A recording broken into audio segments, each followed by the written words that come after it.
कोई भी तीर्थ करो, कोई व्रत करो, कोई उद्यापन करो, कोई यज्ञ करो, तो आप मेरे को हमेशा जैसे आज दाएं अंग में लेके बैठे हो ना, वैसे लेके बैठो, है कि नहीं? समझ में आ गया? दायां अंग किसका होता है?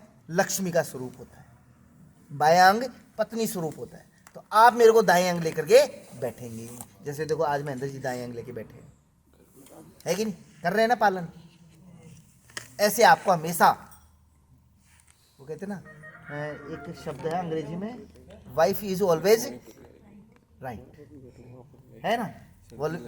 वाइफ अपने हमेशा क्या होती है? सही होती है, राइट होती है। राइट मतलब राइट में भी होती है कि नहीं? ऑलवेज। परंतु सिर्फ शयन कक्ष में ये बाएं तरफ होनी चाहिए। शयन कक्ष जो भी होता है ना, उसमें बाईं तरफ, वहां दाहिनी तरफ नहीं होनी चाहिए। क्योंकि दाईं तरफ तो क्या किसका स्वरूप होता है? लक्ष्मी का स्वरूप होता है, माँ का स्वरूप होता है, और लेफ्ट हैंड में पत्नी स्वरूप होता है। ये ध्यान रखिए। मंजूर है क्या आपको? दाएं अंग ले लोगे? बोल के बताओ साहब, रिकॉर्डिंग कर लेना साहब। हाँ, स्वस्ति बोल दो। स्वस्ति, स्वस्ति का मतलब क्या होता है? हाँ, ठीक है ना? हव्य प्रदाने पितरंश कव्य प्रदाने पूजे था वामांग माया मितदा तुदियम भाषित कन्या वचनम च द्वितीयम। दूसरा वचन क्या कहती है? कोई भी हवन करके देवताओं को खुश करे। हवन से क्या होते हैं? देवता खुश होते हैं। और कव्य प्रदानम, कव्य किसको कहते हैं? जैसे अपन ये श्राद्ध पक्ष में पितरों को प्रसन्न करने के लिए उनको भोजन वगैरह करवाते हैं। अगर ये कर्म करें तो भी हमेशा मेरे से सहमति लेकर के, मेरे को दाएं अंग लेकर के आप ये कार्य करें। समय समय पे हवन भी करें और समय समय पर पितरों की पूजा भी करें, तो मैं आपके दाएं अंग से बाएं अंग आऊँ। मंजूर है क्या? है ना? हाँ, बोले चाहे अंकल जी को भी बुला लो, चाहे माँ को आ जाए हवन करने के लिए, है ना? हाँ, मैं तो मेरी लगा रहा हूँ साहब, नहीं आ पाऊंगा, परंतु आप जब भी करें पूछ के करें। स्वस्ति।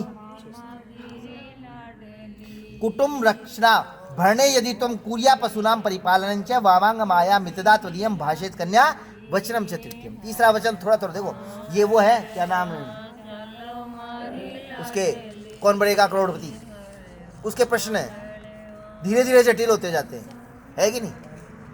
ये क्या कह रही है? कुटुंब रक्षणा भरणे यदि तुम। कुटुंब का मतलब क्या कहते हैं? परिवार। परिवार में आपसे बड़े भी हैं, छोटे भी हैं, है कि नहीं?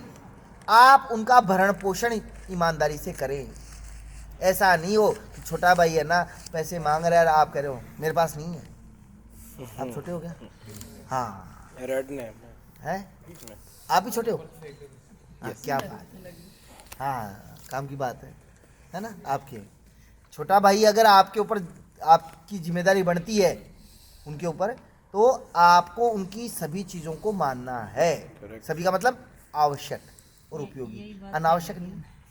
अनावश्यक नहीं, आवश्यक, है कि नहीं? उनको आपकी आवश्यकता है तो आप खड़े रहेंगे उनके साथ में।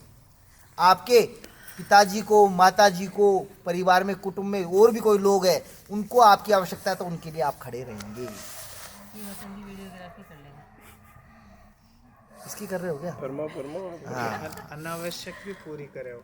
नहीं, अनावश्यक नहीं करनी। अनावश्यक में तो आपके पास में डंडा भी है, आप उनकी पिटाई कर सकते हैं। आप बड़े हैं ना, तो छोटों की पिटाई कर सकते हैं आप, है कि नहीं? उनको लाइन पे ला सकते हैं। तो आप अपनी जिम्मेदारी का पूरा निर्वहन करें। इसका मतलब क्या होता है? आपकी जिम्मेदारी, अगर वो गलत ट्रैक पे हैं तो उनको पीठ ठोकर के सही रास्ते पे ले आओ। रिकॉर्ड करियो ना? हाँ, और अगर सही है तो उनके लिए हमेशा तैयार खड़े रहें। पीछे भाई मैं खड़ा हूँ तेरे पीछे, टेंशन नहीं है, कर तू आराम से। ये चीज़ें होनी चाहिए। और कुरिया पशुपालन चाहिए, और पशुओं का पालन भी करें। पशुओं का मतलब ये नहीं है कि साहब कुत्ता पाल लिया। कुत्ता घर के बाहर, गाय घर के अंदर, ये ध्यान रहे। आजकल उल्टा हो रहा है, कुत्ता घर के अंदर, गाय घर के बाहर। ये नहीं होना चाहिए, जरूरत ही नहीं है, आवश्यकता नहीं है कि नहीं? आवश्यकता नहीं उसकी। तो ये ध्यान रहे, कुत्ता घर के अंदर नहीं होना चाहिए। कुत्ता भैरू जी का स्वरूप है, और भैरू जी कहाँ होते हैं? चौराहे पे, बाहर। और गाय किसका स्वरूप है? माता का स्वरूप है। माँ घर के बाहर नहीं होती, जो रोज है ना गेट के बाहर रोटी पकड़ा दो और जाओ कहीं पर भी, ऐसा नहीं होता। माँ घर के अंदर होती है और भैरू जी घर के बाहर होता है। अभी भी आपने कल है ना मेरी आपसे हुई थी ना इस बात नहीं जीजा से, जीजा ने मेरे को माता जी ने बैठे बिठा लिया बैठे बिठा लिया। मैं बोला, क्यों? सबके लिए कमरा, माता जी के लिए कमरों को नहीं, कौन सा है माता जी के लिए पहली मिला है कि नहीं? क्यों आई बात हुई ना, माँ घर के अंदर, भैरू जी घर के बाहर, ये ध्यान रखना। जरा माता जी ने अभी थे आराम से, मायने जाता गया हाँ अठे तो आराम है साहब, बोलिया कौन बोलिया? देखो माँ ने तो पूछते ही आराम ही मिला साहब। तो इसलिए ये अगर आप करें तो मैं ये आपके बाएं अंग में आएगी। स्वस्थ